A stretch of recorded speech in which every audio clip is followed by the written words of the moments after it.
Like right now, everybody's saying, oh, AI has come, everything's going to be AI. over, right? But I'm telling you, nothing is going to be over. I mean, okay, we might take the menial task out of people, which is good.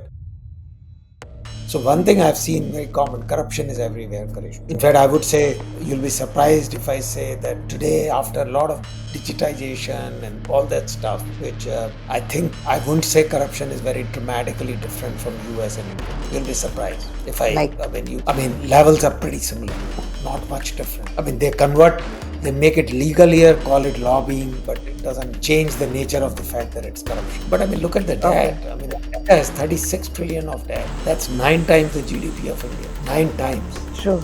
But everybody here, if you ask me, I mean, me, everybody in my family is in a debt of $150,000. If you divide that whole Seriously? debt, yeah, it's that bad because the politicians just print money and want to become the global power or whatever, and they keep distributing money without any thinking, and they keep printing more money because people are still. So today I have Rakesh Mittal with me in What It Really Takes. He's a leader, global leader who has seen businesses from every angle, building companies, guiding teams, and helping some of the world's largest financial firms move through changes. He is a senior vice president in Genpact, where he leads capital markets and strategies, and also the co-founder of New Global, a company helping big brands use cloud and AI to grow smarter, migrate smarter. It's like 30 years of experience. He has worked across India, Europe, and the US, always focused on solving problems with clarity, calm, and humility. Today, we get to learn a lot from Rakesh, who doesn't just lead in business, but leads with real thoughts and purpose. Thank you so much, Rakesh, for being here. I mean, I'm so grateful to have you on this podcast, What It Really Takes. I hope I hope, like, I got to know Rakesh, this is out of curiosity, like, you're the co-founder of New Global, but when I see in the LinkedIn, it is written about Jinpag. Because I'm involved in quite a few ventures, so unfortunately, it's not updated. I Oh, apologize. Yeah, okay. so, yeah, we moved out of Genpact a couple of years ago and then got Okay. involved in several other cloud companies. But now there are like couple to update is like a lot of effort. That is the biggest issue. I'm not a social media person like you guys are. Sorry. I Okay. mean, my Facebook is updated. I think I probably look at Facebook once in 2 years or maybe once in a year. So, unfortunately, I'm sorry. I mean, I'm still away from a lot of these, social media platforms. Sorry about that. No So, worries. It actually confused me a little. I was like, I am yeah, yeah. seeing Because it. a lot of But I people have see you told all me the events. Yeah. never sit down and just because I'll have to update quite a few things. I'm involved in a real estate. I'm involved with a few other cloud companies. So at the board level. So that's the challenge. So I need to just sit Wow. down and do it properly. So I would like to know about, like, what are the different companies you are involved in apart from, like, the one is New Global, which I know really, really well, and I've seen you very much active. But Right. yeah. There was another company called EFMFM, which just got monetized. So we sold Okay. it to Move and Sing. Uh-huh. So that's now, you know, it was like 2 months ago it was with us, and now it's part of a company called Move and Sing. It had Okay. almost 100,000 employees on the platform. It was a SaaS company. Uh-huh. Then there's another company I'm involved with, which is into, uh, it's at a concept stage right now. They've got a platform, it's called Travel Advances. Okay. So that's another one. And then there's one more company, a very close friend of mine runs it. And we are trying to, it has got a platform very similar to what you are trying to do. I'm going to introduce you to him. His name is Raj. It really focuses on employee health, mental health, those kind of things through a SaaS Oh, platform. Yeah. So I should connect you guys on that. So I'm involved in that company as well. And then we've set up another venture which is going to be investing into some big uh, Gen AI and data firms together Okay. with some other people, some probably some ex Googlers coming into that. So we'll see. So those are in discussion right now. So there are lots of things, which are active. And that's why I just hate to sit down and update it, because a lot of movement also happens, Karishma, right? I don't fall Oh, in love with anything. That's my philosophy as far as companies go, right? So don't fall in love with them. Create value for all the stakeholders, employees, shareholders, as well as customers. If everybody is happy, everything is good. And then at the night okay. time, just help monetize, because that's important for every stakeholder, right? And Yeah. just move on. Don't fall in love, right? I mean, the And oh, ecosystem is so small that you'll always meet the same people again and again, 100 times, yeah. right? I Yeah. started my career with mainframes. I've actually done programming on IBM mainframes with the cards. You have to Oh, do punch way back that's in how you start. 1982, 83. Yes, that was the first. Yeah. That was, So, so I've seen, I mean, although I was not part of that process, I believe the first mainframes which came to BITS Pilani came on actually a camel cart from Luharu, because oh, till Luharu wow. they could buy a train, but after that, there was not a very good road in those days, or connectivity is very poor to Pilani. Now, of course, I believe it's pretty good, although they Yeah. still don't have a station. I don't know. I've not been there for quite some time. So anyway, so I mean, I've seen, mainframes, Evolutions. You've right? seen evolutions. Yeah, and then I remember in '88 when the personal computer really was making waves. 80, actually 85 to 88 was the time, and then after 90 it actually started moving separately, and then they started calling the client server was coming, and then SAP came. And I remember Mm-hmm. everybody thought industry will be all over. Like right now, everybody's saying, oh, AI has come, everything's going to be Yeah. over, right? But I'm telling you, nothing is going to be over. I mean, okay, we might take the menial task out of people, which is good, but people will keep moving up the value chain. That is there. The world keeps moving, but I would love to know, like, whenever there is a wave which has come, like, SAP had and then, even the changes with respect to government, the demonetization and the GST, it has, how have you seen it has impacted? What were your experiences back then, and how did you I rise mean, through it? GST Yeah. was a good thing which happened for the country, because it took so much, you know, crazy regulations at a state level, city level. It just merged into one, right? So, of course, I mean, it meant a lot of work for some companies to streamline the processes. But once you streamline it, life is easy.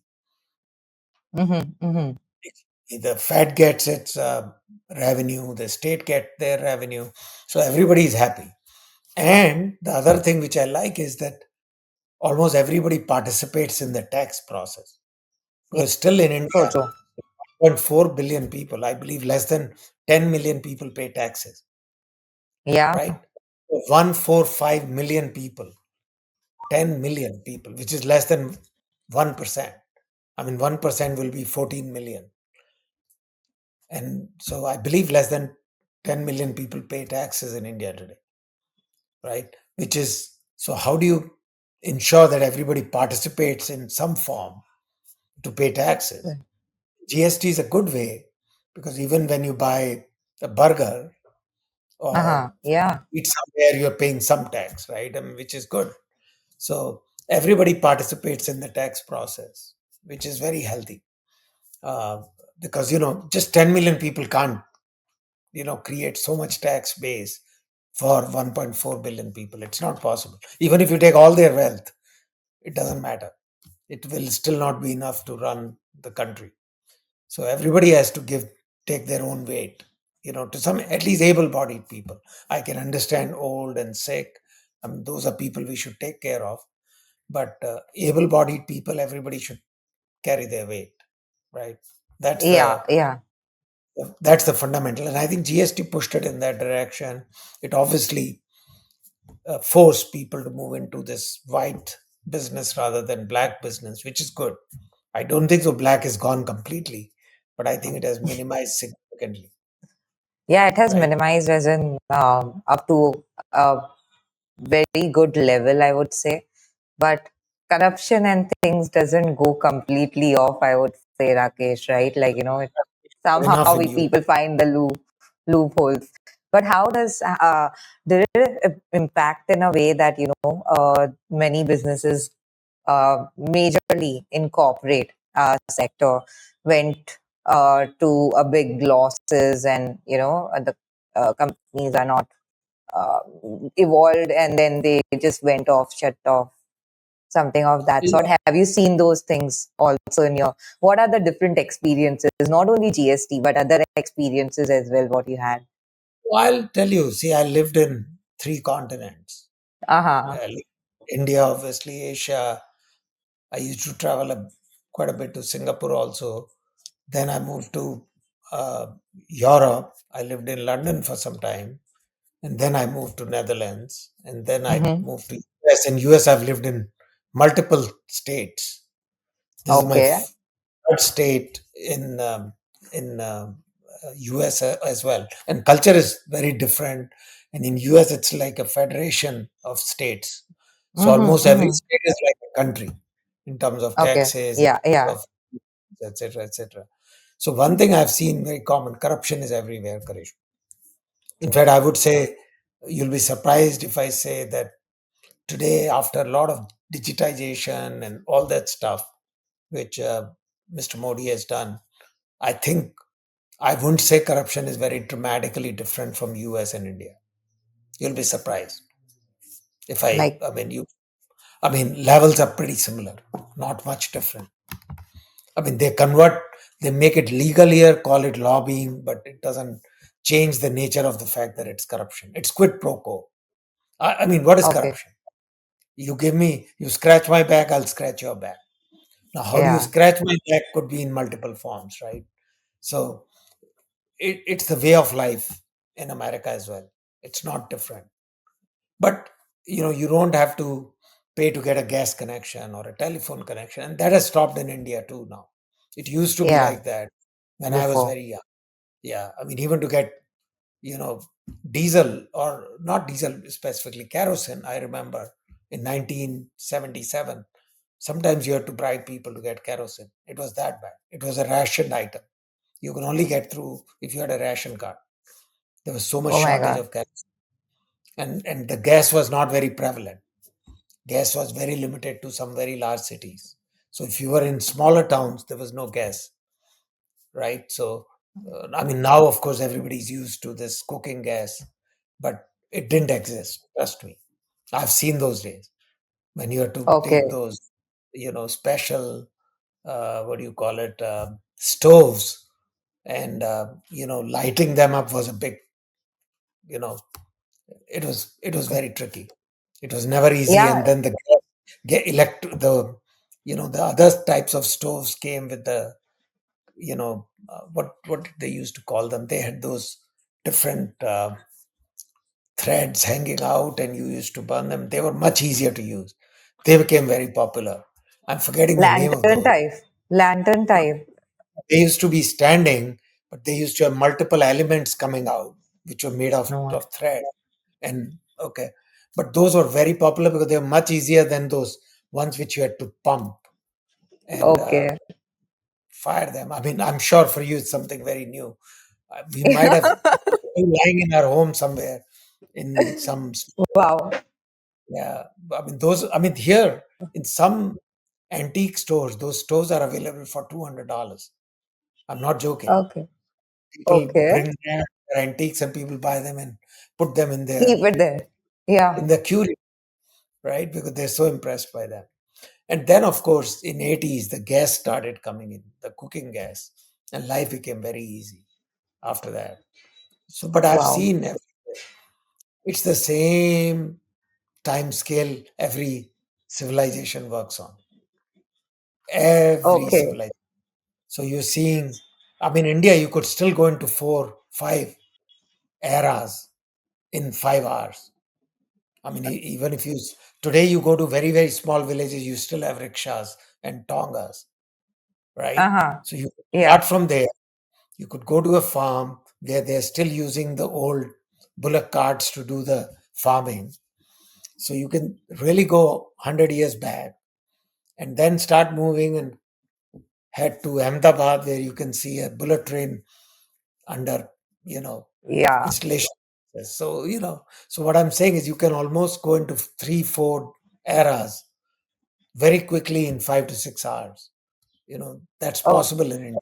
Now, that might not be possible in US or Europe because, they have now the infrastructure is almost omnipresent.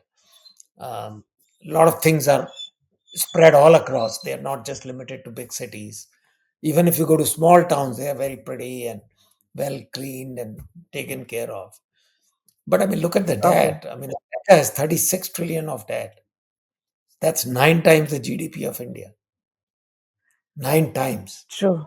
So everybody here, if you ask me, I mean, everybody in my family is in a debt of $150,000. If you divide that Seriously? whole debt, yeah, it's that bad because the politicians just print money and want to become the global power or whatever, and they keep distributing money without any thinking, and they keep printing more money because people are still, we have like 700 billions of in US treasuries. We have to keep that as a buffer because if we don't keep that and times are bad and we run out of dollars, we can't buy oil, for example. I mean, now we are buying some oil from Russia in rupees, but in old times, just 5, 6, 10 years ago, you couldn't buy most of the commodities if you don't have dollars. You need to have foreign exchange, right? So that's why we have something called foreign exchange reserves. Yes. But US just prints money. We don't have any, base for that currency. Earlier they used to be gold till 1970, and then they removed Uh-huh. that base. So now, it's my wish. I can print 5 trillion. I can give $1 trillion to everybody. I can make 350 trillion. Now, I mean, that will probably create massive inflation, which is what happened in last couple of years. But Yeah. but in theory, America can print as much money as they like if they don't care about inflation and those kind of things. And So where does the money go? I mean, all socialistic, things, right? I mean, we are distributing money for this, we are distributing money for that. We've led most of the wars. If you look at the last, couple of decades, or rather, if you look right from the Vietnam time, I mean, we've been in the forefront of all the wars. I mean, Iraq war probably costed us a couple of $1 trillion, right? Afghan, Iraq. I mean, so Uh-huh. all that money is like just gone and nothing comes Oh, back out of it except of course feeling of power. So okay. but the point I'm trying to make is I think you go look at every country goes through the same timeline. It's a matter where you are in that timeline, right? So Yeah. if US is today at timeline X, India might be sitting. Now, India is a huge country, so Mumbai might be sitting at 0.95x, but a place like Chidava or Junjunu, which is in Rajasthan, let's say, might be sitting at 0.3x or 4x, Yeah. 0.4x, right?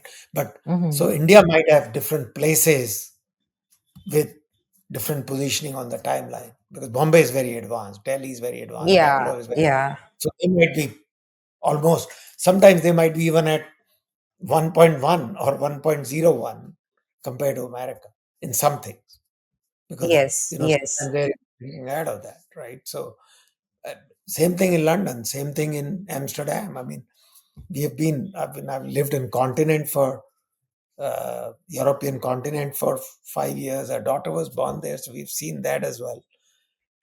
And you know, ultimate goal is what? I mean, ultimate goal is to increase the speed. How do Mm-hmm. you increase the speed of doing everything? If you look at gas invention, what was it? To increase the speed, right? Yeah, So that yeah. you do cooking cleaner, easier, faster. I mean, you look Okay. at automobile, again, it's about speed. If you look at plane, it's all about speed. So everything we do, bullet train is all about speed, right? So escalators are all about speed. So everything we do in life is all about speed. How do we increase speed to do things? And True. societies which have moved very, very far ahead because they were able to really think about that speed innovatively and they brought all those gadgets to increase this Adoption. adoption. They brought the Yeah. IP, intellectual property, to increase the speed. So when the light bulb came, that was all about speed. Earlier, you had to burn fire, do things to get some light, which was complicated. Mm-hmm. Now you click a button and boom, I mean, you are so well lit because it made life easy, right? So it turned into Yeah. a utility. Same thing with water. All these, dams and the storage systems and piping systems, they were designed to increase the speed of getting the water, clean water to home, right? In old days it was so hard. You had to go to a well, take the water out, then figure out how to Yeah. boil it, clean it and use it. Imagine, I mean, today's kids don't even know where the water comes from. It just comes from somewhere. But I have seen those days where suddenly water will stop and you might have to go to a nearby well to help Well, get water because there's no water in that the is so city. cool. Jaipur has had many instances when there'll be no water for 2 days because of shortage of water, especially in the summer when the Yeah. water supply systems got dry. I mean, there was no water left. There was famine. There was all those things which used to happen a lot. Now I I've hear heard less the of it. stories. Yeah, I've rare. heard So stories about everything it. is all about speed. And Yeah, it AI, is. back to IT, is also about speed. Oh my Today's God. programmers were doing a lot of things which are, and trust me, programming, I started programming way back when you had to use zeros and ones to do the programming. It was so hard. The assembly line Right? programming, right? Then, all this came and C++ and Java, they made programming way easier. Okay.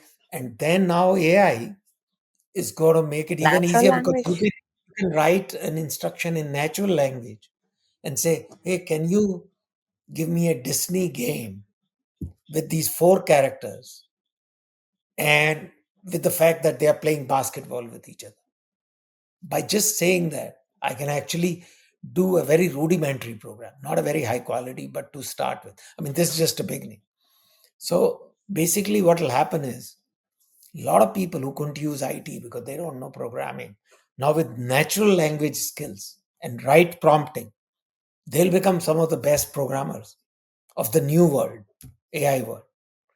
So, which is good. Yeah, Yeah. So, I mean, I'm saying, but I don't think so. AI will just destroy IT. It's not going to destroy IT completely. It'll just bring different types of people into IT oh, yes. I mean, who can use the now, natural language and instruct properly, right? I remember, I mean, even in India, even till today, people say, my wife used to say always that if you have to manage, couple of helpers at home, you really need to manage it. If you really leave them on their own, house will be on a chaos. So if a yeah, lady yeah, used to come for cleaning, somebody cooking, somebody doing clothes in old days when there were no washing machine, you have to still manage them, right? yeah, So you had to give the right instructions and ensure that things happen. But you could do it in natural language, right? Same way. Now, natural language will come into programming. So, a lot of people who know how to instruct well, how to prompt well, will be able to do programming rather than, oh, I am a very good C++ programmer or a Java programmer. You don't need to be. True. You You need need to to be know very, how to prompt. if you have a good IQ, you can prompt well, you can think logically, you can think like chess, 5, 6 steps ahead. Then you should be able to actually write programs without actually writing Java or C++. That's the difference. Yeah. But it is such a big revolution, right? I mean, the way OpenAI, Gen AI has come, and how I would say it depends on the people also, like how much easily or how they are evolving and how they are giving the instructions. Even the students, they have to instead of learning Java or C++, everyone is moving towards and should know how to do instructions and all those things. And some of the places people are getting fear, or I mean, they are getting chills of using AI, versus some are excelling into AI. But how is the business adopting to it? Like, because it's a Yes. revolution which is 360-degree, I would say, which has just changed Next one. everything. Next one. Sorry. Next one is quantum computing. So they are Okay. saying, I mean, you need a nuclear plant to run a quantum computing, uh, facility. I Mm-hmm. mean, there are companies, some of the Okay. cloud service providers are actually building nuclear plants because the amount of energy needed is so high that you will not be able to really depend on any proper electricity provider. So they are going for, because the speeds, I mean, the cooling which is required and the speed which is required will generate so much heat that you need to really have very, very high quality infrastructure to be able to do that. So what they're saying is, I mean, it's going to be, AI will make leaps and bounds, and then Mm-hmm. AI will also cause, when the natural language thing comes. Now think of, for example, our parents who might never have done programming in their life. Now, in theory, they could start doing things with the Yeah. natural language. So suddenly, the market which was limited to, oh, only 20 to maybe 50-year-old people do this, versus now 70-year-old person who can really, you know, s- think logically, give instructions in good natural language, clean natural language, And build and something. prompt well, can really start generating things on the internet, which has never been seen before, right? So there'll be a very, and those people have a lot of time, mind it. People who are retired have sometimes more time than people who are busy, you know, generating income for their own lives. So who knows? When my dad said, "Oh, he wants a phone," I thought, "What is he going to do with the phone when he's retired? Mobile phone, I mean." And then he became such a big user. Then when the iPad came and we gave iPad, he said, "No, throw it. I don't need it. What am I going to do with it?" Now he doesn't move anywhere without an iPad. He's so dependent on it. He's doing video All right. calls. He watches a lot of YouTubes, which are his favorites. He watches a lot of newspapers. He reads a lot of newspapers. I mean, sitting here, he could read newspapers in Jaipur in 3 languages, right? He could read a Hindi newspaper, he could read a Marwadi one as well, and then he would read an English one as well. So he'll read almost 5, 6, 7 newspapers from India because that was his daily routine. So what I'm trying to say is that technology adoption, I mean, we think, I never thought my dad would fall in so much love with his iPad that that's the first thing he cares about now, wherever he's traveling. And I mean, That's when it. we gave him, initially it was like, why the hell are you giving it to me? What would I do with it? So same thing. Today AI is like, if I go to Dad and say, "Dad, you can do this on the computer now." Initial reaction is going to be, "Don't even try." But once he does few The times and moment. he's making it, who knows? I mean, he's 86 years old, but he can do phenomenal things. right? Okay. Yeah, true, true. That's true. But how ready do you see, like, the large organizations, they are getting adopted towards this AI and how important it is for them? Oh, it's very Or important for it's, them because they I will know, start accessing. See, firstly, productivity will go up. Again, it's all about speed. Why do we need a but bullet it is train? also about adoption because people who are, I would say, it takes time for the organizations to adopt towards the new change, right? The changing technologies. But the way rapidly it is growing versus the adoption, I see there's a gap as well, right? And Yeah. But see, it's like this. I remember there were towns, even suburbs of Jaipur, which only had rickshaws, no mm-hmm, autos. mm-hmm. And some, if you go a little far towards Sikar, had Tongas.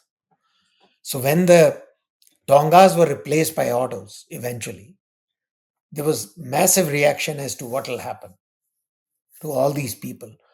Trust me, 60-70% of them became auto owners with much cleaner lifestyle. Of course, pollution, which is bad because that's because of wrong reasons, but not because of the fact they're driving an auto. But the reality is managing horses, especially in small towns, was very, very hard. I mean, a lot of dirty work involved in managing horses. And it was not cheap as well, surprisingly. Mm-hmm. Managing a horse, I mean, the diet of the horse, everything is very expensive, right? So when people move to autos, or the cities move to autos, and the regulations came, they stopped Tongas. You're not allowed to have Tongas or even rickshaws in some of the towns, suburbs of Jaipur. And now most suburbs don't have it. It was very Okay. hard on a lot of people, or it seemed like that. But the transition happened. It took time. There were strikes. There were, almost riots in some places because that's the only thing people did. But then they all moved and they're all happy now. Their standard of living has gone up. So everything is like that. Initially, there'll be a massive Initially, there will be reaction, and turbulence. there'll be a massive because a lot of people will get laid off to start with, which is Okay. a bad because the productivity will improve. Where you needed 100 programmers, you might be able to do it 20 now or 30. But what everybody is not realizing that the same company which was doing X would like to now do 3X, and then they'll need 100 back. So that's the issue. So the And I growth see will there factor. are a lot of mass layoff also, which is happening. Is it because of the advancement of AI No, in so many two, companies? I think two reasons. Uh, I would say maybe three. I don't know. One is that in the COVID, a lot of people did a lot of extra hiring. A lot of money Okay. was flowing around, a lot of money was printed. So when people had a lot of money or the companies had a lot of money, right? And the consumer was spending a lot of money because most of them were working from home, so they were not spending in travel, those kind of things. So there was a lot of extra cash available, and the governments printed a lot of money and distributed a lot of money, especially in Western countries, not in India. But anyway, what happened is all that money, extra money, reached corporations. So corporations had a lot of extra money. So what they did, they started overhiring because there was shortage of manpower as well everywhere because of that sudden growth and inflation. So everybody started overhiring. So there was overhiring. Then the AI came. AI said, okay, we can cut down headcount by 30-40% anyway. So both the things together has resulted into what I call as this mass layoff scenario, right? Yeah. I mean, So, but I think we are touching the bottom, I feel. We are probably going to touch the bottom by the end of this year. And then from next year, you'll start seeing the economy is getting healthy again. And too much regulation also, over regulation also, that especially in Western countries. So a lot of that regulation is now being removed, which will help the businesses. So the businesses can get very constrained with regulation, right? I remember when yeah. Mr. Modi came first day, he said, I'm going to cut two regulations a day. I heard him say that for many years, then now he stopped saying it. Either he's finished with all those removing the regulations or he's Correct. peaced out. I don't know. But he did for at least, I know for at least 1 year, he probably cut 700, maybe 1,000 regulations, and which is what really helped the country, right? So Okay. all I'm saying is that, uh, I mean, Europe today, I mean, Europe is very, I lived in Europe for 5 years. I keep traveling to Europe a lot. Recently, I was in Stockholm. Before that, I was in London as well as in Amsterdam. And I was surprised. These three cities, I've not seen anything change in last 25 years practically. Nothing. They're Seriously? like frozen in time. I'm not joking. I mean, some new buildings here and there, but no major infrastructure. Airports are exactly same as what they were. No new landing strips, nothing. I mean, while if I look at Indira Gandhi International 25 years ago versus today, I wouldn't even recognize I'm in the same place, right? Even Okay. Delhi, Yeah. I come every 6 to 8 weeks. I can't recognize. I don't know. I used to drive in Delhi. Now I can't because I don't know anything. It's become so complicated with the maze of flyovers and whatnot. But here I see nothing, no change whatsoever. You'll be surprised. Europe has not produced one company in last 30 years, or I think, or maybe 40 years, which has a market cap of more than $100 billion. Not one company in last 30 or 40 years. While US every year still produces many companies with a market cap of more than $100 billion every year. Oh my God. That's a huge Right? number. And when you Shows, compare, how it has yeah, just frozen in time. And it's all because of the socialistic policies and whatnot. I mean, people are lovely, everything is great, but you know, there's the not much regulations. desire to do things. I mean, I feel far more desire in India in people that fire to make things happen versus I see Y- that in Europe.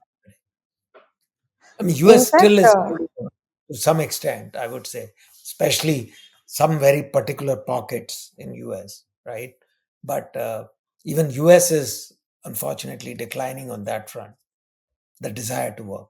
I mean, a lot of able-bodied people not working here, which is very sad because yeah, the government can support them, right? true, There's a true. story about the mice, the free things, right? So mice gets free cheese, but then we all know what happens to the mice, right? Same way, free cheese always will result into something. We all know Yeah. that, but people do that all the time. It's unbelievable. And the politicians, that's their biggest weapon to win the votes, and then destroy those states or countries or whatever. I mean, we have gone through that phase. Probably you were too young, or you wouldn't know Which that, but year it was? it was when Chandrasekhar and Devi Lal and all those guys were there, and I mean the country had to practically take out its gold reserves to pay for the interest of IMF. It was that bad. Mm-hmm, mm-hmm. I mean, taking Yeah, yeah. countries' gold reserves is a huge thing, right? In India, anybody takes out gold reserves to pay for regular stuff. I mean, that's almost a disaster for a family, for the country, for the city, whatever. Doesn't matter. And we went through that phase, which was bad. And that's when Manmohan Singh was brought in by World Bank as a finance minister. It was a condition for bailout. So we were bailed out like Yeah. Pakistan is being bailed out right now. So it was sad. I, Yeah. my God, you have experienced so much, Rakesh. Yeah. No, I mean, just travel. I mean, I've been to like 60 countries plus. I've seen cultures. I can recognize a lot of European by just their voice, whether that person is Danish or German or Italian or British. Because, once you've lived there and worked there, you get a feel of that. Yeah. Like in India, right? I mean, even if a South Indian can speak good Hindi, you can most of the time make out the guys from Yes, yes. South. Yeah. Hyderabad or guys from Chennai, right? So, or even Yeah. same way, same way. True, true, true. That's Right. great. And okay, so you were saying that in US, every year there are so many companies which are, what to say, uh, getting founded, and they are emerging and all those things. What do you see? Like what seems to you as the most ready to lead in smart tech? Is it India? Is it US or China? How do you see the countries or the regions being smart in tech? Right now, I think India has all the right elements for everything. I mean, honestly, if a daughter was not stuck here, I would pack my bags and go to India right away. I'm not Why? joking because India has so much, excuse me, energy and drive and so much young population. And especially if this administration continues, and I'm Mm-hmm. hoping that Mr. Modi has put it on such a path that it'll be hard to reverse it, right? I mean, so, you know, it's almost become irreversible for anybody who comes. So True. I think the opportunity in India is just dramatic. If you get the right education and do anything, I mean, I know people who are not even educated just by selling things like chaat and samosas, and they're making millions Oh. just because they're smart. So the opportunity for India is just amazing. But problem is again, are we putting too much socialistic stuff? Are we giving people money to sit at home? That'll be a disaster if we do that. I hope we are not doing that. But I heard in some villages, a lot of people don't want to work because they get enough money through what is that called? MN Rega? Some Yeah, it's called, I forget, I there MN is there Rega. is one there was Uh, one of the, I don't know, village or somewhere where they were getting money for certain years, and after that, like some rules changed and they were not ready to work yeah, because they were lazy. They were accustomed right, with that particular lifestyle.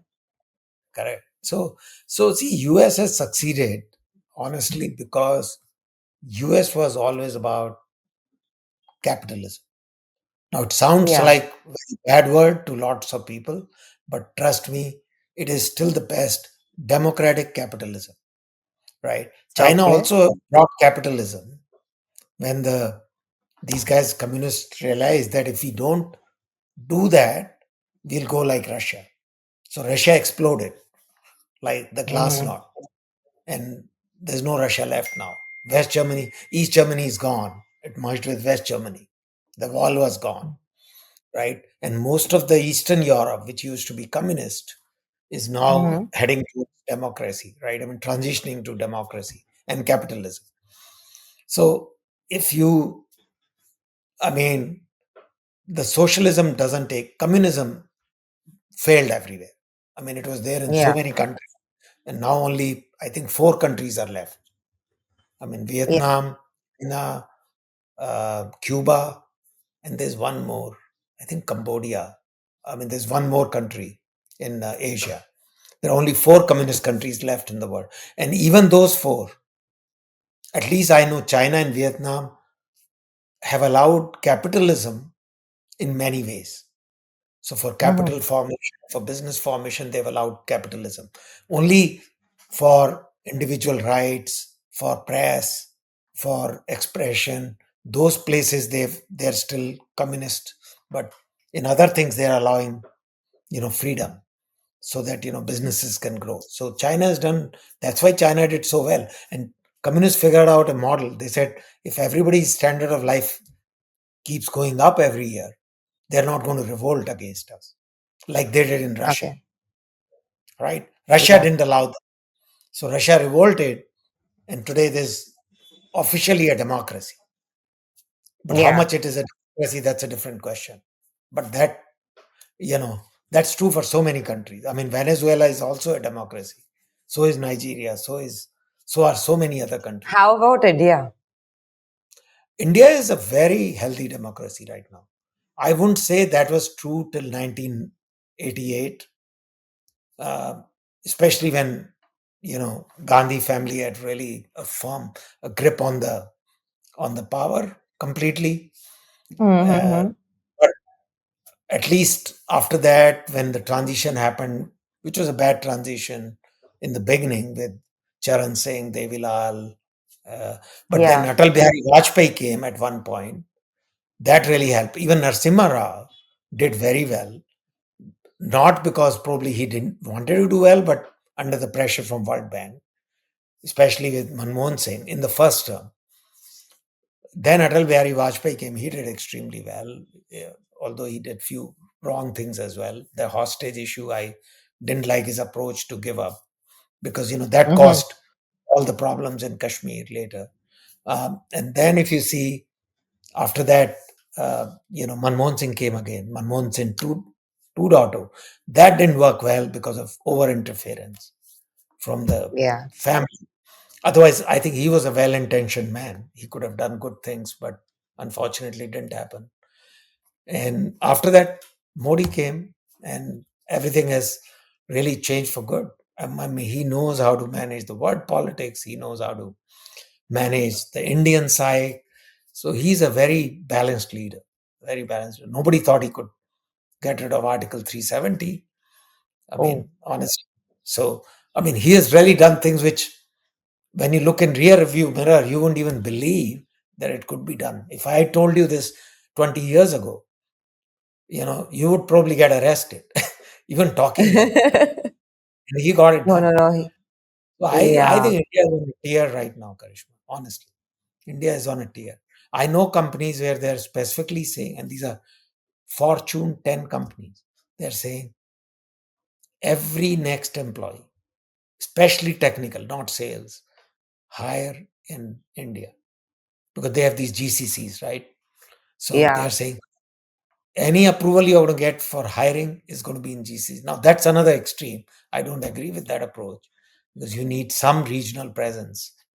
But Mm-hmm. right now, pendulum always swings, right? From left to right and right to left. It never stays in the middle. So that's how the, Yeah. you know, mindset is. So I think there's a huge opportunity. I would tell all my young friends, don't even think of trying to get H1L. I mean, even if you want to go for 2 years, 3 years, get some experience. That's fine. Nothing wrong with that. You should, but definitely make your base as India because this opportunity is so huge, Karishma. People don't realize it. People with very, very low caliber have become multimillionaires in India. J- j- no, when I say caliber is the wrong word. Education. Just because they had high caliber. I mean, education is overrated. We all know that, right? Yeah. So, Berkshire Hathaway guy, Warren Buffett, he used to distribute newspapers on a bicycle, right? And look at him. Yeah. I mean, he's still in the top 10 richest people in the world. The company Yeah. he acquired, Geico, do you know Geico's full form? First company he No, acquired, I GEICO. don't. It was called the uh, General Employees Insurance Company of Omaha, Oh, GEICO. Okay, that was the first yeah. company he. It was bankrupt. He acquired it for $1, and Wow. and today that company is one of the biggest companies in his portfolio, which made him at some point he was the richest guy for almost 5-10 years. So, but he's not extremely educated, but he's just a bright guy. And I'm telling you, India has mm, not So many hundreds, those kind of thousands, people. maybe millions of those, right? Brilliant Yeah. people. Look at people like Sridharan, who got the metro done in India. You couldn't get anything done in India, especially because there's a land acquisition and those things involved. They are complicated, and especially when you're going cross border. Problem with Delhi is a small city by itself, but it is Yeah. surrounded by good Noida, all that, Yeah. uh, UP, and Haryana. So you have to really manage the you know politics there. So it's not simple, Uh-huh. but he got it done. And you remember that guy who got the election reform done. So the Chennai guy, I forget his name. So there are lots of brilliant people, lots of brilliant people. in Our India. bureaucracy has also produced a lot of brilliant people, but they just don't get the opportunity to really, you know, excel, which I think Modi is allowing that opportunity. Look at our How? foreigners, because he's bringing bureaucrats into politics. Our foreign Yeah. minister is a bureaucrat originally. Yes, yes, yes. He's not the one who can go votes. I mean, that's not his prime strength, but he's probably one of the best foreign ministers in the whole world. I mean, I watch so many of those. He's better than most I see. Brilliant. And he knows how to handle toughies, bullies. I mean, there are bully countries also, but still knows how to get things done for 1.4 billion people. It's not easy. So what I'm Yeah, saying is, I think I'm absolutely in favor of people traveling all over the globe to learn the world, maybe even working for a couple of years. But people should really think of India as a base as of now for Indians. Now, for Chinese, of course, China as a base, right? Because that's their home country, right? hmm, And China again has done extremely well. But we need to get into this growth rates comparable to China. We're still slugging around, 5, 6, 7%, and we become very happy. We need yeah, at least 10, 12 years of 10% plus to be really happy. true. Yeah. So that is our biggest challenge right now, Karish. I mean, that's what I think. And I know Mr. Modi is Even, working on it. yeah, that is there, and also even the labor is very cheap when it comes to India, right? So even that for that matters, But Karishma, the problem is not cheap today. yeah, What I mean is, it's the so I'll give you a simple example. What in yeah, India, we moved our houses from Dayton to Washington, D.C. What the way these guys move houses, and our house there was about 5,000 square feet, here it's 6,400 square feet. So imagine the amount of stuff which we have to carry for that house with my God. five Okay, bedrooms, all that stuff. yeah, They were able to pack the entire house in less than 6 hours. And there's a lot of hmm, crystal which has to be packed in a very different manner, all that stuff. Glasses, beds, everything, kitchen, sofa sets. Same thing in India you try to do, and at least it used to be like that. Obviously, I've not lived there for last 25 years, so I don't know. double. But Oh my I still have a God. clue because I travel quite a bit. I left India 30 years ago, actually, to be precise. So I don't know, but I know in India it will take a couple of days for them to move from one house back and then you know deliver it. Yeah, as in, to be honest, Now it might have 5,000 changed. square, 6,000, it has changed. It is not too few days, but compared to this much, 6 hours and that too for 5K square feet. No, no, no. So India takes much more time. I would say it will take much more time. Right. Yeah, And IT industry started like that. I still yeah, remember used to be challenged.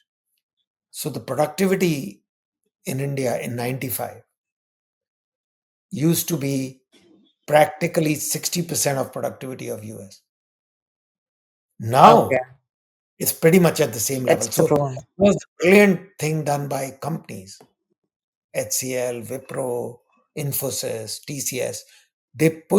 They knew that productivity is at 60%, but they pushed their employees, trained, worked hard with these people to really bring it to now. Today, I would say it's probably one or even maybe sometimes it can be higher.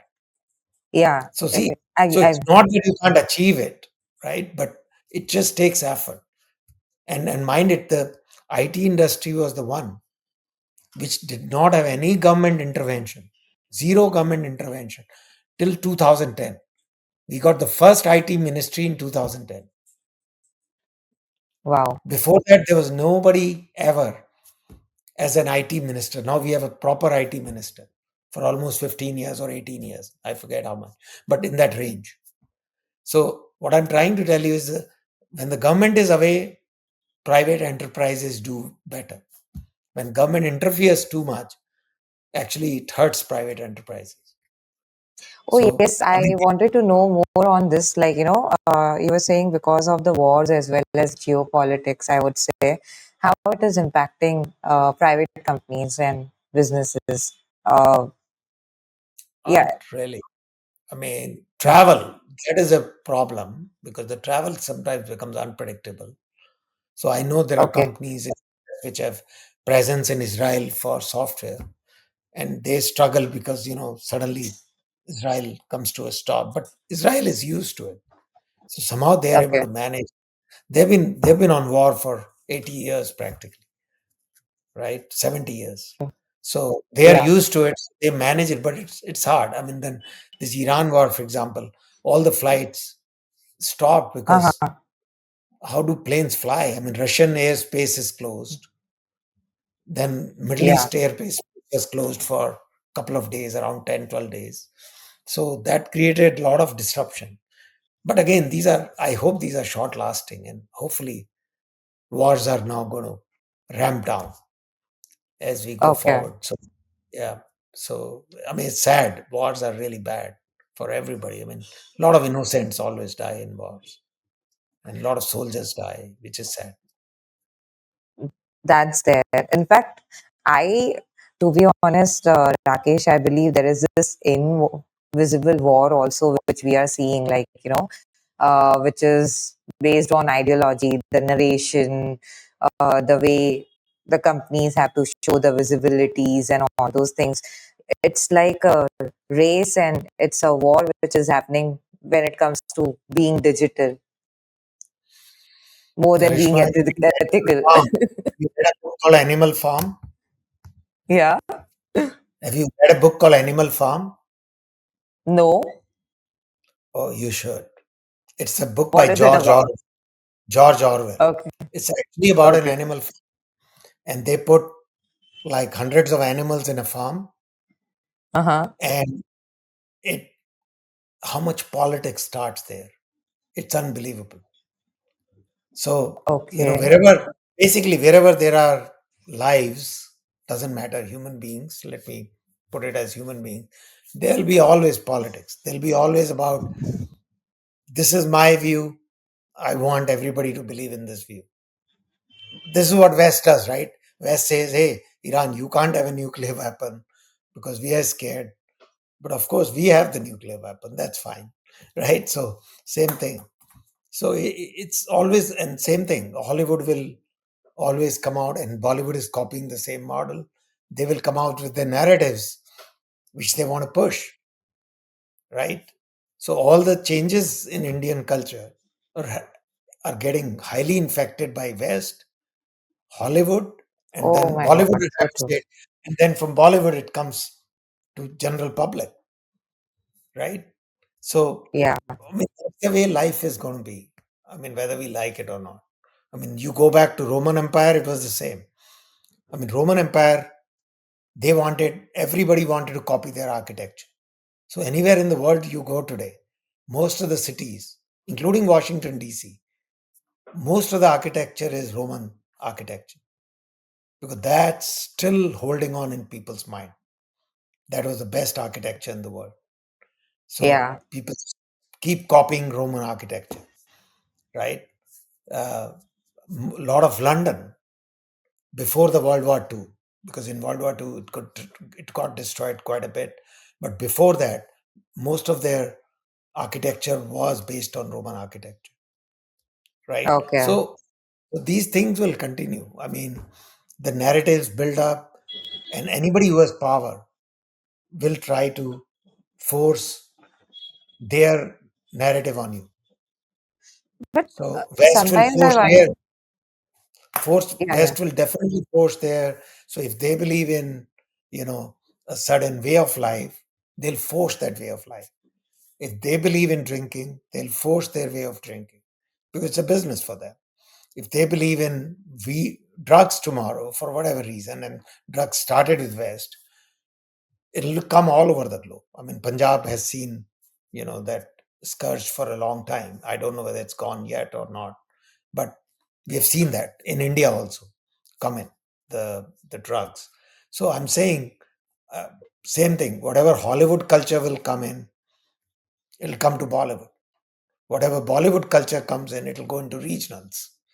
So, I mean, a lot of Yeah. state movies will be different, but now they're copying Bollywood too. They're even bringing Bollywood stars in these regional movies, South Indian movies, Gujarat movies, for some role where they can't even speak that language. They're being dubbed, right? So So, much. I believe that this thing, the media, I would say, or yeah, the media entire, they don't have content. That's what the trend right now they are because talking they're about. doing 24 by They're 7. out of content. Yeah. Because Karishma, when I was young, there used to be only two major news telecasts, one at 8 a.m. and one at 9 p.m. That's Yeah. it. There was nothing like a That used 24 to hour be the television. thing, And people I were would very say. happy with that. Most probably that 8 Human o'clock they'll, connections. yeah, 8 o'clock they'll listen while, getting dressed up and whatever. There was one radio at home and everybody will listen, and then the TV came, everybody will listen.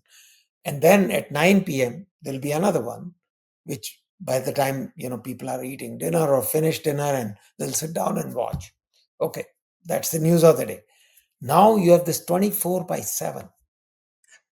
So, I mean, how much content can you produce? That is the problem. The unlimited content. And then it's coming through so many channels: YouTube, Instagram, Facebook. I don't even know so many names, but it's just flooded. So people are just, Too much of information as well. Like, people are not then we even don't even know stand. what's right, what's wrong, who's building a narrative, what is the real news versus what is the narrative. News was like presentation of facts. Now news is becoming, so editorial, I remember, or opinion as they called it, used to be half a page in the entire newspaper. Now most of the newspapers, because they also have channels or whatever, they are converting entire newspaper into an opinion. So if I'm the editor and my belief is America is bad or Russia is bad or doesn't matter, whatever, I'll drive that narrative to the hill, right? Yeah. It So that changes is the the entire narrative of the real story. correct, correct. So the What fake is news, true? what is Yeah. true, nobody knows. That is the Nobody problem. knows. Even when it comes to, I believe Rakesh, and with this, sometimes I believe that there's a lot of problems also which we are facing, not only when it comes to narratives, but when it comes to IT and corporate and everywhere. That so much of content, where is truth? Where is ethics? When it comes to technology dominance, compared to ethics and compared to the truth, somewhere it is just getting fade off. Whom to But trust? another thing, For Karishma, the everything, you have truth everything. today, truth 10, 20 years ago, what was supposed to be bad is probably okay now. That also has happened. Ah, So the definition of, I don't know, good and bad keeps just transforming, true. right? So Yeah. that is the other challenge. I mean, I have seen in my life, I mean, and even today, what could be bad in a place like Junjunu might be Yeah. perfectly all right in a place like Bombay, right? So there Yeah. could be that issue as well. I mean, I still remember we come from very conservative, Banya families, and in our places, I mean, nobody used to eat even eggs. So if you Mm-hmm. had to consume eggs, it was a very difficult process. You had to really Mm. hide it, get it, and then you had to take care of the peels in a manner that nobody could find it out, right? And now Okay. egg is almost normal, and so is meat in most places. But I know in Gujarat it's still not allowed. But I'm just saying, Gujarat meat is banned, right? Officially, officially. No. Oh, it's No, gone. nothing. Okay, okay, People okay. eat outside. It's not ban. There are different castes and all. Some eat, some don't eat. But People eat. When you talk about cow, that is bad. No, no, no. I'm talking of Beef, goat meat, or beefs chicken. and all. No, no, no. Everything people eat. It's just that beef also, I believe it is there. It's just that I am not aware of. But yeah, it's No, but not when banned. I I went know. in '84, I Yeah. was doing my research at IIM. '84. That Mm-hmm. time meat was very hard to get, almost Oh, impossible. I okay. mean, But still, it the is veg dominant. yeah, it was I would vegetarian. say state. Yeah, Alcohol. I mean, it was a dry city, that so is banned. oh, that Alcohol is is still not allowed. Yeah. yeah, yeah. And No, okay, I okay. don't Now I think remember. so. No, non-veg was hard to get, but it was available. So you're right. Yeah, But yeah. alcohol was completely banned. It was a dry state. Yeah, Yeah, it is still banned. right, That is the right, only right. thing which is not, which But is what I'm missing saying in is, it. so same alcohol. Yeah. If you go to Abu, is perfectly fine. But you take, I mean, from Abu to Gujarat is probably half an hour or less. It's on the border. You come from Mount Abu to Gujarat, and in 30 minutes Hmm. now, alcohol is not allowed, right? So, what I'm saying is that things which are okay in one place are not okay in the other. That's Yeah, all, true, true. right? Okay. Yeah. Yeah. So, Rakesh, like, I have one. Yeah. Sorry. Please go ahead. no, in the same way, like, I mean, in US, for example, dog meat is Yeah. banned. But I Yeah. know countries like Korea where dog meat is a delicacy. So, same way in India, for example, beef is kind of banned in most communities, but obviously in US and most of the West, it's a delicacy, right? I mean, so Okay. what's right somewhere is wrong somewhere else. That's all I'm trying to say. It's very True, true, hard to true. define right and Everyone wrong. has its own truth, I would say. Like, it is completely a mere perception. You cannot say this is right. This can be a right for you or a wrong for Right. you, not for the other person or the other region or something of that sort. Yeah. And I completely believe in that. You're no one to judge or comment. Yeah. Rakesh, over these so many years, like, with the advancement of technologies and all those things, how has been your leadership style? I am assuming that, it's all about speed. That is one thing you believe in, right? Like, the way That's the more society thing, right? So, I that's mean, the all society society thing. just work on speed, nothing else. Every Okay. invention in the world, internet was all about speed, plane was all about speed, roads was all Mm. about speed. Everything you think about it was all about speed. Electricity, water, I mean, the way we collect it and Yeah. distribute Yeah. it. But I think the key for any young person, I would say, is business is as old as humanity, Okay. right? It's Yeah. very simple. There's debit, there's credit. Some of the Hmm. women in India who used to manage on a tight budget used to keep, that, what's in my account, what's coming, how am I spending it. They were very, very smart business people. Trust me, right? On papers, Because we used to that's how write everything. they managed in such a tight environment, right? Their house. Same thing is true for business. I mean, business, there are three stakeholders: customer, employees. If these do well, your shareholders will automatically do well. If your customers don't do well, which means company will never Your do well. business is running. If your Yeah. employees don't do well, your companies will never do well. So if you So take care true. of your customers and employees and have the right product or technology for which your customers see their speed of business increasing, what we call as speed to market, Uh huh. or what we call as cost to market. See, the time is money. So actually, if you ask me, we say time to market and cost to market. But I think there's only one. It's only time to market. Because if the time reduces, cost automatically reduces. Because time is money True. in today's world, right? So honestly, as far as customer goes, the only thing they are looking for is time to market, Yeah. which will translate into cost to market, right? As far as employees go, again, they definitely want to see the company growing, they themselves growing, they want to see a career path, they want to see mentoring, and they want to see a lot of delegation. That's Mm-hmm. very important. If employees have to be managed on day-to-day basis, it means they are not either we are not doing a There's good a problem. job, Yeah. or Yeah. that employee is a wrong employee, right? I mean, True. if somebody Draining requires the a day to energy.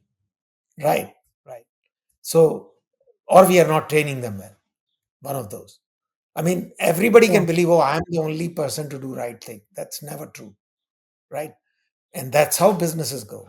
That's how Wipro, TCS, Infosys, they grew from such small, or HCL, such small, I mean, less than $1 million company to now 50, 60, $70 billion company because they knew how Mm. to enable their employees and give them responsibility and just forget it.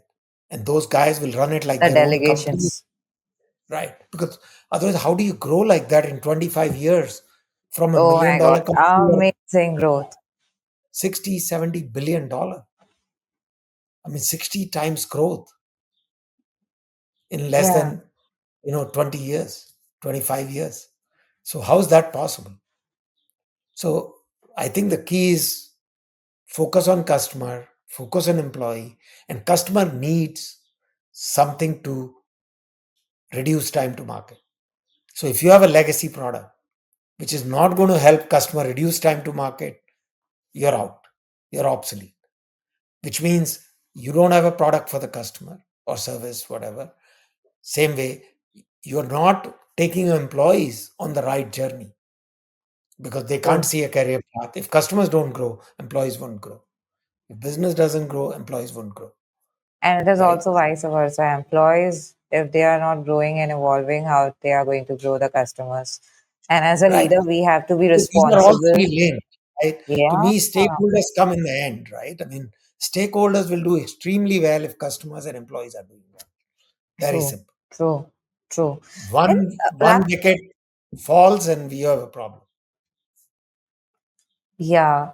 Tell me one thing, Rakesh, you're founder of so many different, I would say co-founder, board member, partner, advisor, so many roles you have played and for multiple companies. Let's come to Newt, how did you come up with this is something which is there's a gap and this building from the scratch? How was your thought process or how did you build it? Like certain key No, insights. no company was already there and it was Okay. very good in professional services. I think Uh-huh. the issue was how to, really transform the company to do Yeah. way bigger than just pure professional service. And Okay. that takes effort and time. And, uh, the other founders are brilliant people. So they had a major contribution to that as well. So we were able to acquire a right company, although it was small, which really brought a lot of this design thinking mindset. One second. Because Yeah. that's very important. That without design thinking mindset, you couldn't really transform the company to what we wanted it to be. So that really helped. And, and once you do that, and then if you're able to come out with a product which can help reduce time to market, like I said, which Yeah. we has today, one of the very unique products in the industry for database migrations, heterogeneous database migration. So that makes it very, very unique from that perspective. So now cloud service providers love it. It's a cloud Hmm. agnostic solution. So it works on all the clouds and their customers benefit very significantly because what they could do in 12 months typically with our platform, they can crush the time to 12 weeks. Imagine 12 months to 12 weeks. I mean, that's a pretty significant improvement in time to market. Yeah. True that. Some of And these that's migrations are like open heart surgeries. yeah. And all we did is open heart surgery takes 12 months. And somebody You even made it said to these are see. open heart surgeries without anesthesia. And we said, okay, what if we provide that anesthesia so that it's comfortable? B, we bring from 12 months time to 12 weeks. So imagine the reduction of pain for an enterprise, a Fortune 1000 enterprise. I mean, what Oh is my going God. to take 12 months, you're able to do it in It's 12 going, weeks. yeah, a lot of Savings time, done money, in efforts, hundreds of everything millions of has, dollars. Yeah. yeah, I mean, when true, an enterprise is going through a migration like that, it's like a patient being on an operation theater. If you true. can change that time or collapse that time for being in theater, operation theater, from 12 months to 12 weeks, it's phenomenal. And that's what customers are loving. Okay. That's Yeah. that's great. But again, lot of And contribution by lots of people, not just true. the promoters, by lot of other people uh, who are part of the team. They've done phenomenal job in terms of building, listening to the customers and figuring out, okay, what are the right solutions which will help reduce time to market, right? So a lot of work across the teams, not just, I would say, I mean, everybody. I mean, even the recruitment has helped. Obviously, technical teams, the delivery teams have done outstanding job. Engineering teams have played a very significant role, and this is all on the top of design thinking, right? Almost a significant number of people have to be kind of design thinkers when you have a product in motion constantly. I mean, our True. product is improving every day. Every week we have a Okay. new release, and we further cut down the time to migrate. So we further increase the value for the customer in terms of reduced time to Okay. market. And with the that's from 12 months to, like, 12 weeks is a drastic, I would say, reduce in the time. And when you're saying that, with every day you're working, you're evolving, and you're reducing the time to market, and with this advancement of AI which is happening, is there any innovations which Newt is bringing in We were the first one. modernization? We were the first one to bring AI to our platform Okay. 2 years ago, Uh-huh. and we were able to, reduce the manual intervention by additional 10%. Excuse me, on the last mile. So yes, we were one of the first ones to bring integrate Gen AI with our platform. That's great. So yeah, so it's already done. We are using it with customers who allow us to use it. Now, some customers don't allow you to use Gen AI because they still don't have policies, their Okay, security the policies. regulations and compliances. Yeah. Because we are doing databases, so it can touch data as well. So they are Ah, not very keen to have Gen AI come close to their data yet. So there are policies still under, I would say, progress in a lot of Fortune 2000 companies. In some places, they are allowing use of Gen AI. In some other places, they are not, and that's mm-hmm, evolving. mm-hmm. So what I'm saying today might not be true 2 years later, Oh, what's gonna because happen in next 5 years? companies, because companies are evolving and they're changing their policies. Some are Yeah, adopting Gen AI in every facet of their organization, and some are not. So it yeah, depends. IBM cut down 50% of their HR because a lot of their HR intervention can be now done through natural language using their AI models. So yeah. they just cut 50% overnight. So a lot of companies are doing that kind of stuff. But in our case, because we are managing customers' databases and data, we have to seek their permission before we can use GenAI. Okay.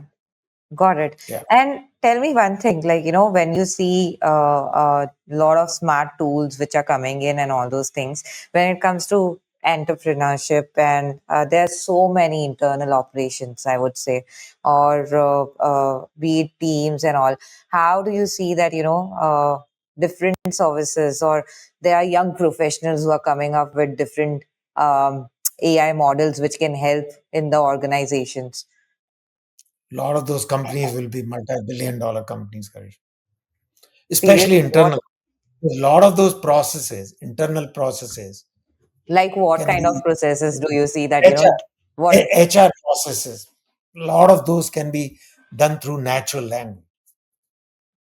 So Yeah. as long as you have the Though, data policies, already on some cloud, why do employees need to really talk to anybody?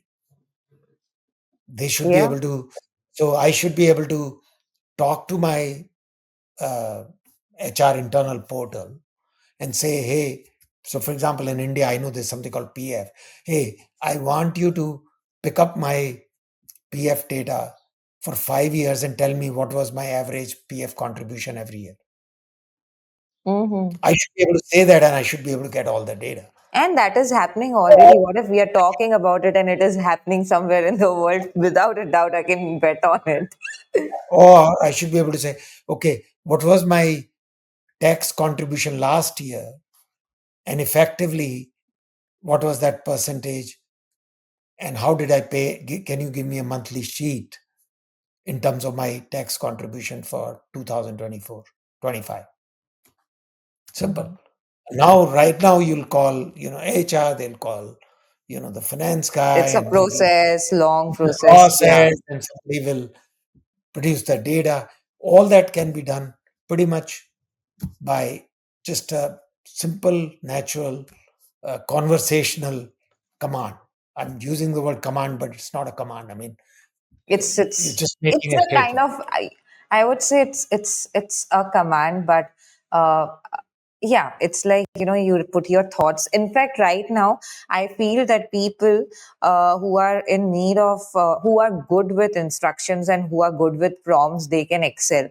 But I'm, I don't know, with my eyes I can see that people who have scattered thoughts also, they put their thoughts, in fact the prompt will get created. Even that advancement is going to come soon, No, no, that there's a they next don't even one have already. to. There's a Yeah, next you were one already. talking about it. You are able to create agents now. Yeah. So let's say in our HR, you can create 5 different agents. One specializes in text. Now these are all AI And agents. though all are integrated with each other and the entire process goes on, and Correct. that's how it So works. those agents, you will not even have to give such a detailed instruction because they are specialized in text, For that or somebody particular task. specialized in leaves, or somebody specialized in Yeah, yeah. PS.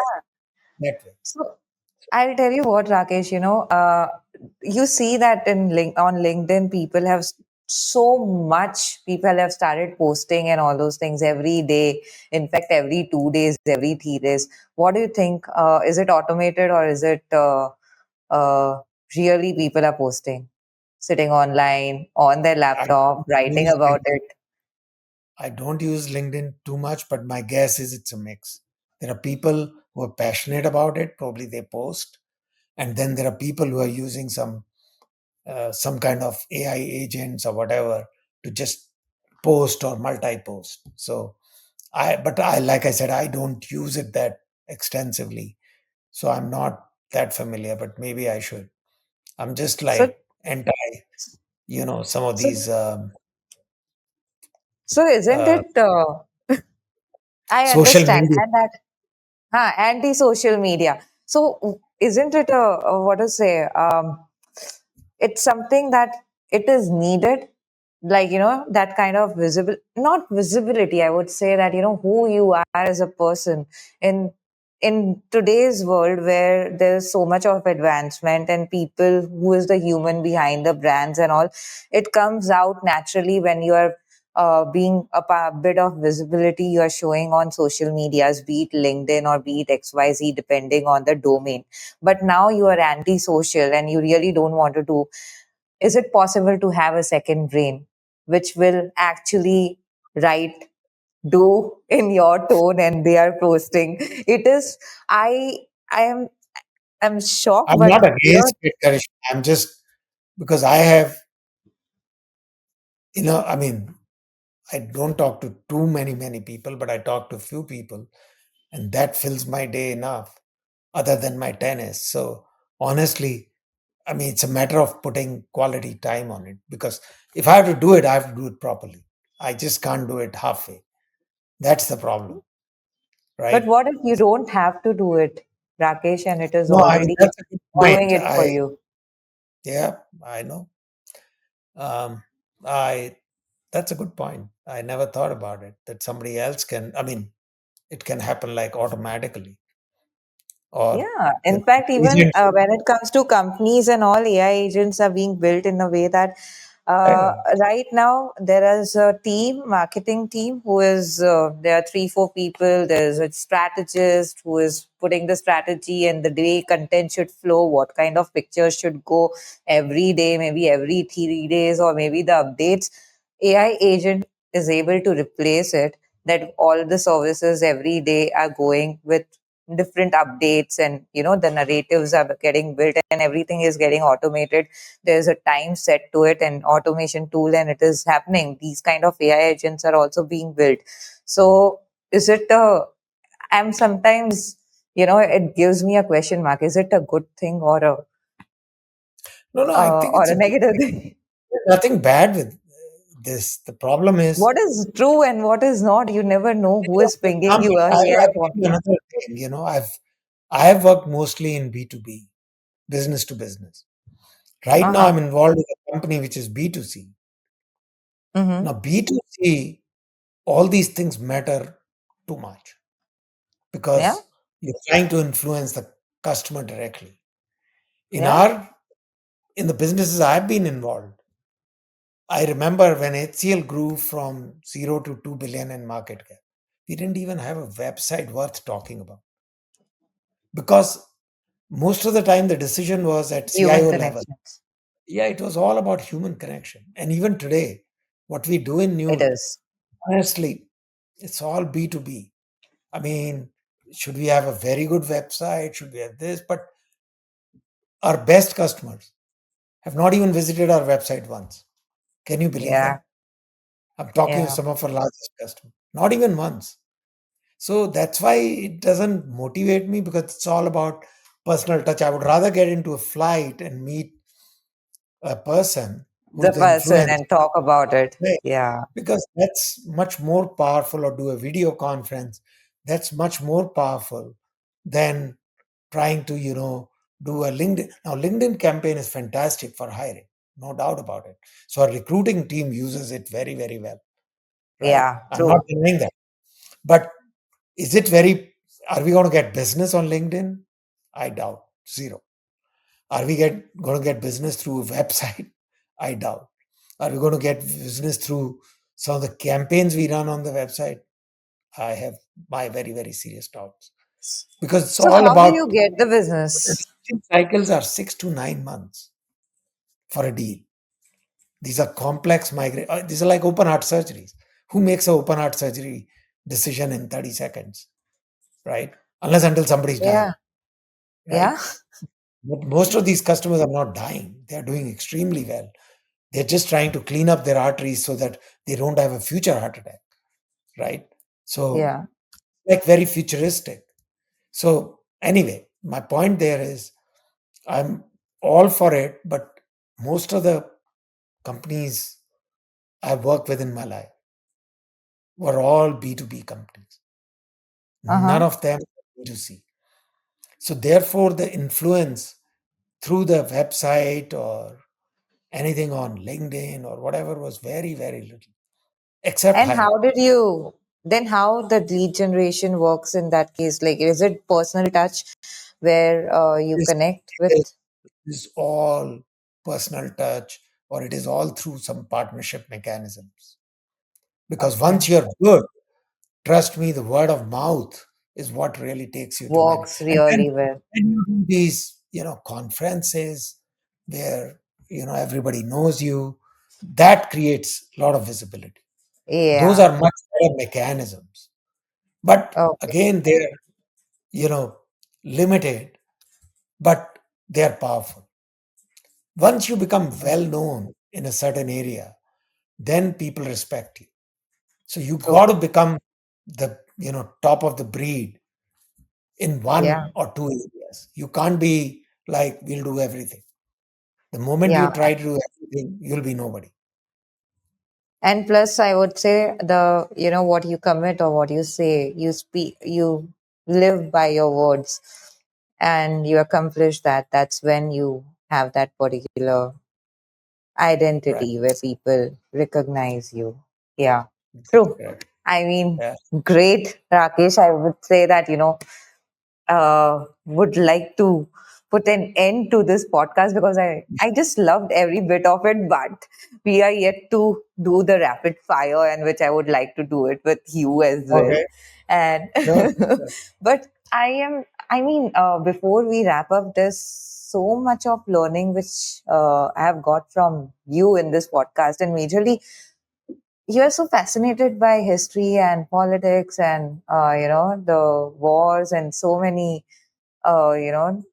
it's a different kind of podcast which I have experienced with you. Like a lot of stories I've got to know, and it was beautiful in terms of how the wave has come before and still nothing happened. In fact, how the people have advanced and all those things. Beautiful perspectives, I would say, and beautiful learnings I've got.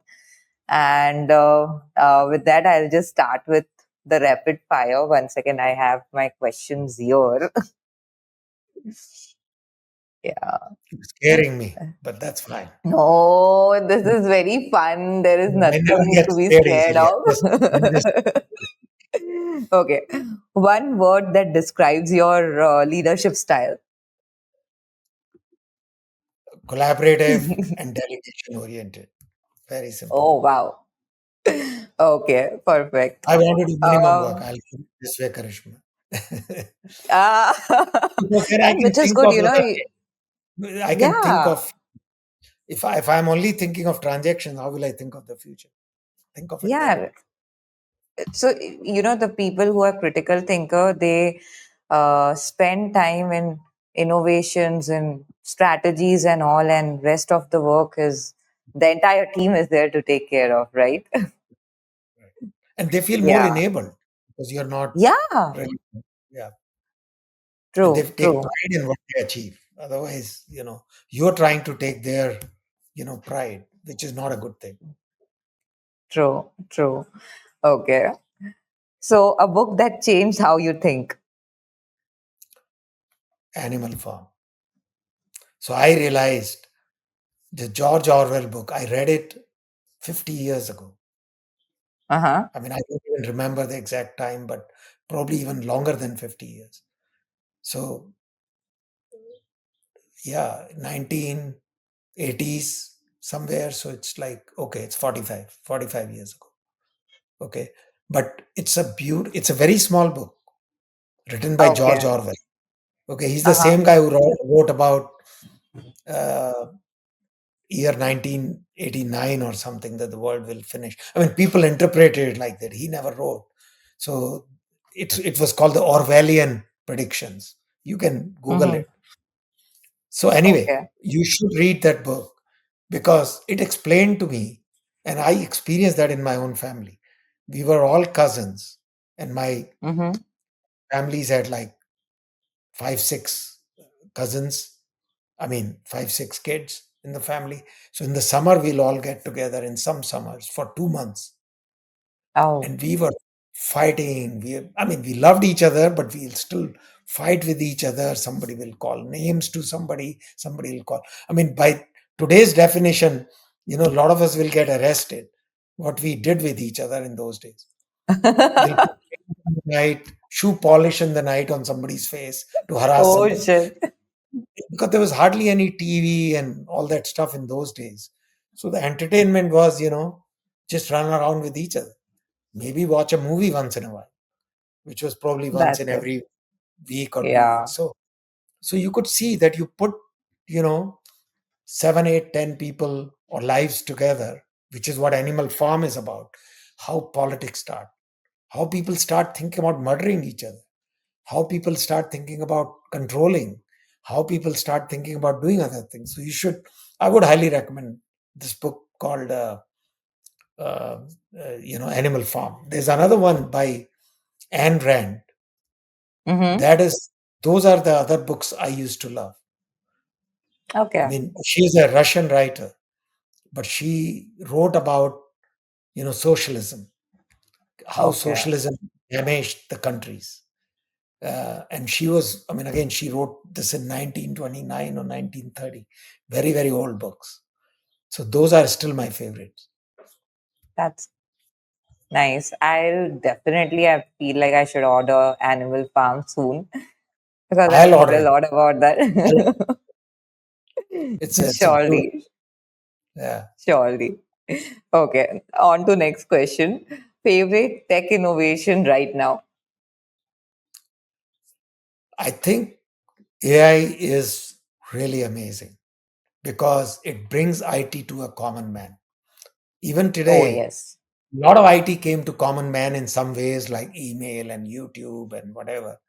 But I'm saying now ability to use these platforms and even manipulate data from these platforms can be done using AI, Yeah. which makes, let's say, a 65-year-old or a 70-year-old suddenly very powerful using natural language Hmm. without knowing Java or Python or anything like that. A person can sit down and say, do this, do this, do this, and combine it and give me this output. That's Oh, beautiful, yes. right? So to True. me, AI I mean, it has been in works for many, many years, but now I think it's maturing to a level that it can Beautiful. be. Yeah. True, true, true. Okay. India or US, where do you feel more at home? Oh, any day India. Any day India. Seriously, Yeah. 25 years in US, Rakesh. 25 years in US and 5 years in Europe. Five and a Any half. day So India. 30. When I are you left coming India. back? Depends on the lady. I mean, what does she want? Because she wants to be close to her daughter all the time. That is the problem. So Oh, so that is the issue. okay, okay, okay. We And the didn't even daughter wants to process live a here. we didn't even process a green card for almost 12 years, 13 years after I came to US. I could have processed it. I could have got it in 1 year. I was on L1 visa. But we didn't process it because we genuinely wanted to go back. But then the kids grow up and then they don't want to go back. And so that's Yeah. why I always tell people, if you want to go back now. I mean, work for 2, 3 years, Uh, but don't wait for kids to grow up. Once they start knowing, Ah, it's going to get it hard. becomes difficult. It becomes difficult, and it is not their fault also because they have been born and raised here. I Yeah, have it's not heard their this a lot. It's a fault. difficult I also situation, I imagine a feel. world. I imagine a world, Karishma, where people will have no menial work. Uh huh. Cleaning, cooking, a lot of these works will be not done by human beings. Uh It will huh. be done by some sort of technology. Or if the human intervention today is 100, it will reduce to like 20. Like washing machine. I mean, Yeah. earlier you definitely needed a lot of help with washing. Now 60-70% of the work is done by the washing machine, and remaining 20-30% you have to still do, right? Somebody else to help you to do it, or you do it yourself, whatever. Same way, I mean, I can imagine a world where all the activities, this will happen. Cleaning, already we use, although we get a cleaning lady once in a week, but we also use robo Yeah. rocks to clean and mop the house, right? So Which is that has really so cut cool. down the need for cleaning. We used to have a person every day who was cooking, also cleaning. Now she doesn't have to clean anything because she just presses the The button or investments. Yeah. over. So what I think is that the future world is going to be where there's very less menial work, but people will do, sessions with each other. Could be therapy, could be mentoring, could be, you know, influence. Okay, I'm very influenced by you, so can you help me with this? Like people used to sit Hmm. in, on those rope beds, chopals, and just used to have tea together and talk about, changing the world, right? In the villages. I mean, same concept. So, I mean, a lot of people will have a lot of time. Like today's kids have a lot of time. My daughter does zero cooking, probably cooks like 3 times a year or maybe 10 times a year, not more than that. Because most of the time, either mom cooks for her and gives it to her, or she just eats whatever she gets, right? So there's no real cooking involved. Cleaning she uses a Roborock, so there's no cleaning effort. Once in few months, she can always get some external help to clean. So all she has is work, do her own daily routine. She has a lot of hours available to her. So what are you going to do in those hours? That is going to be a big question, Krish. That's why I was very impressed with your miracle concept, because I think the mind over body is going to be very important, because people will have a lot of time to think about things other than, oh, I have to cook my food. In India Oh, already, I yes. see a lot of people getting Uber Eats and whatever. I mean, so many ways to get food ready made.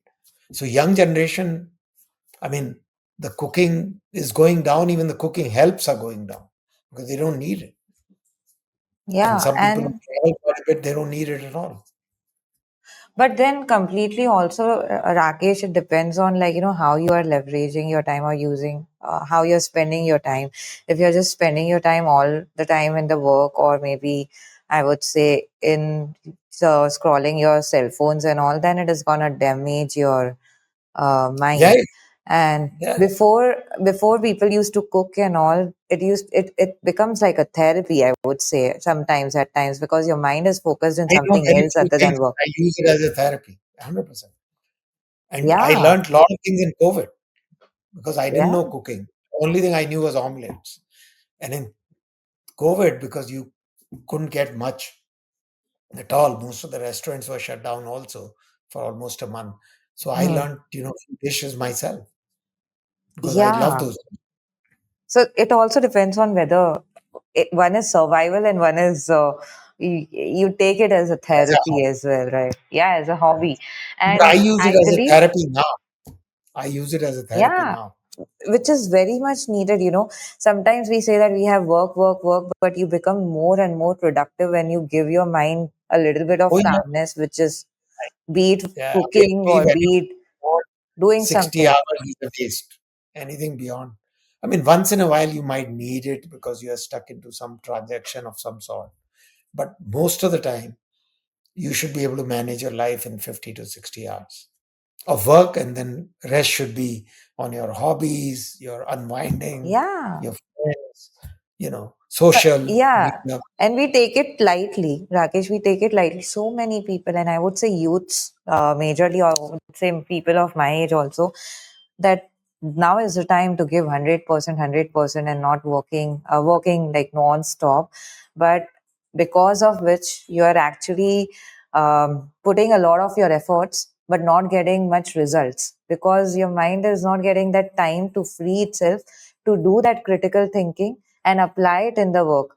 That's why those kind of routines coming, and that's why I Yeah, believe that people. all these things have started coming, that therapies and people are giving certain types of mind trainings XYZ, because before it was not needed as such. People had human connections, people had different ways of calming the mind, but because of the technology, things have just gone for toss, and people are going into depression and a lot of things. And that's why there are a lot of coaches which have come up, like, be it life coach, which was not needed before. You had a friend to talk to. Right, right. No, I mean, Yeah. that way, I mean, I follow my routine everywhere. Luckily, I have Ah, very good friends. I play I was going tennis to ask you. almost 5 to 6 days a week. So, Wow. yeah, I mean, 1 hour tennis, I mean, I'm like dripping. I mean, it's very intense. And even in winters, Uh-huh. we continue in the gym. We have a closed, I mean, a gym That's just cool. tennis courts, because in winter we can't play outside, so cold outside. And then we do steam, we do workouts, so we're really really active. We do a lot of That is get so together, cool. social get-togethers, lunches, dinners. So it's good fun. Yeah. So you have your daily routine where you do workout or some sort of Oh hobby yeah, I every. mean today also I worked out in the morning. Wow. That's Yeah, that's worked out in the such a morning, did my beautiful thing. Kalneti, did a little bit of yoga, and I'm Oh, all set. So, that's so great.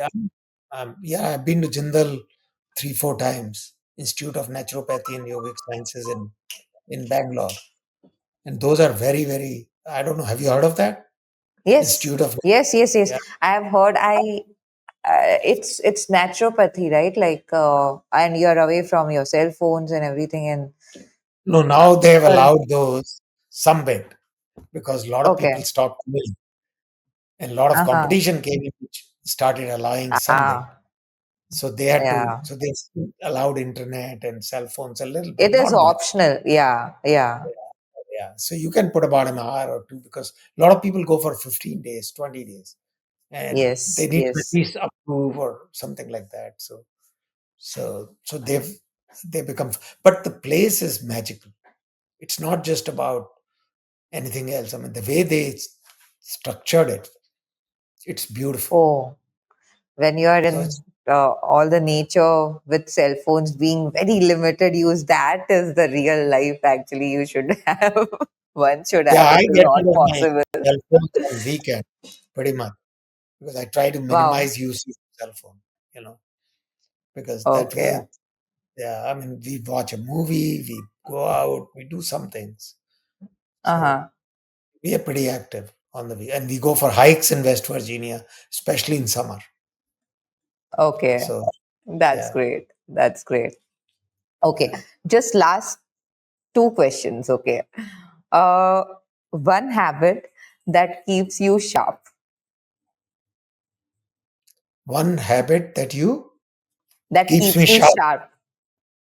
Yeah, my exercise routine, right? Whether it's tennis, whether it's my physical, I mean, I believe you need to do some bit of physical exercise every day. Now, I was Yeah. not that regular till year 2000, but something, long story, I will talk about it someday, but something led me to start doing it from 2000 pretty regularly. So I've been Okay. on trips to, once I went to South Africa for less than 12 hours, Oh, practically. And still I reached, no, 24 hours, sorry. I reached in the morning at around 8 and my flight was, no, actually it was the same night. Flight was at 1 o'clock in the night, same day. So it was actually about 12, 13, 14 hours. I reached hotel. I still did my exercise and then went for my couple of meetings in Johannesburg before, and then in the evening I had the dinner and then I took the flight back. So I'm saying I've become very particular about my exercise. The only thing okay. then I I used to know look for in this. Europe was, let me find a hotel with a fitness center because a lot of hotels in Europe, I mean, fitness centers have become very popular now. So we find it almost everywhere. I'm talking of 1990s. It was not that popular. And especially like I would say 2000 to 2010, a lot of development happened and a lot of hotels have fitness centers, but they didn't have earlier. Even in India, you'll be surprised. Moria used to have a very Moria Sheraton, which is called ITC Sheraton or something now. Yeah, yeah. It used to have a very small, very, very low. I have a better fitness center in my own house now than what they used to Oh, have in those. Now they have a okay. beautiful, they have a pretty Hmm. big fitness center, Okay. right? Is there So you had a like why I don't, okay, not in detail, but why do you feel it is very much important? Why don't you skip once also? no, no, no, I do. No, But as I'm in saying, very rarely. before, I mean, I end up doing 5 to 6 days a week. So I'm skipping 1 or 2 days, right? Okay. But what I'm trying to say is, if you don't force yourself, you'll skip every day. Yeah. So you got to True. force your mind. It's like anything good, right? If you say, "Oh, I'm going to do yoga every day," you try for 3 days, and then you say, "Oh, let me skip one day." Then one day becomes 2 days, 2 days become 3 days. Before you Yeah. realize, you haven't done yoga for 30 days. That's Oh, what I so was trying, true. right? And it So how I much it try is to force connected. myself. Hey, you have to exercise. Now that doesn't mean I'll not skip 1 or 2 days a week. I That is will, fine. but Yeah. that'll be forced on me by some design or the other, right? That is Because kind of recovery also the body needs, right? exactly, And exactly. and to be honest, Rakesh, I believe that there is this everything is connected, right? So if we want to concentrate on work, mind needs to be calm. For the mind needs to become this body, that there are organisms in the body, like, all the readings which I have done. So there are certain, the way we are live like that, there is like millions of organisms in our body which needs which gets a lot of enthusiasm when we are working out, and that reflects in our energy, and that reflects in our mind, and that reflects in our work. So if we are not doing for at least 1 week also, you'll see that your entire day is also going lazy, Right. cranky, XYZ. So Becoming yeah, lazy just, is easier and becoming active is very hard. oh yes, you should choose your heart. And That's it why you need depends. to keep pushing yourself. You need to keep pushing Yeah. yourself. And if you're pushing yourself here, you'll be pushing yourself in every phase of your life and every aspects of your life. But you're being lazy here, it shows in all, it ripples. It ripples And everywhere, even in your excuses I productivity. can find millions why I can't. Oh, I'm so busy. I this, that. Ah, yeah. Honestly, these are all, and I used to have those excuses Excuses. before Yeah, 2000. yeah. That's You the and I culture used to I have changed that. in my mind. I said, I will stop having Yeah. excuses. I'll So keep true. pushing So true. because of travel, because of other thing. I'll skip anyway, couple of days a week. Yeah. Right. Yeah. So, which is, Yeah. yeah, which will give my True. time to heal, recover. Yeah. Okay. So Rakesh, just last question. Dream project if money and time were no limit. Dream project is really right now to create something in AI because I think Oh. AI will have its implication on normal people. Uh-huh. See, everything else we did had some implication on people, but it was a long cycle. Ultimately, Yeah. everything is for a consumer, right? But Mhm. we are going through B2B and through a long process. But now, what we can do with data and AI together, I genuinely believe in. I have some very good friends and some of these CSPs who are talking to me, and some of them want to retire, where we can take a DB and AI model to really help in that process of natural language, uh, way of working with the computers or cell phones. I mean, cell phones are computers now. So I think that's one of my dream things, and you definitely need a very, very top design thinker to be able to do that. You need a Mm-hmm. guy who has this brain. I mean, I'm not a design thinker, so let me qualify that right here. Okay. I'm not. In fact, there are way. I mean, I can think, but I cannot convert that into an art. You need a design thinker to be able to really do that. I'm more of And a build a business around a design thinking idea. so tell me one thing, Rakesh. So if you find some design thinker, what do you expect, like, where that persona you'll be, what if, you say that in India there are so many people from selling newspapers, they have reached multi-billions and all those things. What if the design thinker is somewhere, and you find it from there somewhere, or is it something you're looking I'm already for? talking to people, Karishma. Uh-huh. I'm in touch with a couple of people, right? Okay. So, I mean, they can be anywhere. I mean, some of these IIT kids are like top design thinkers. So So, true.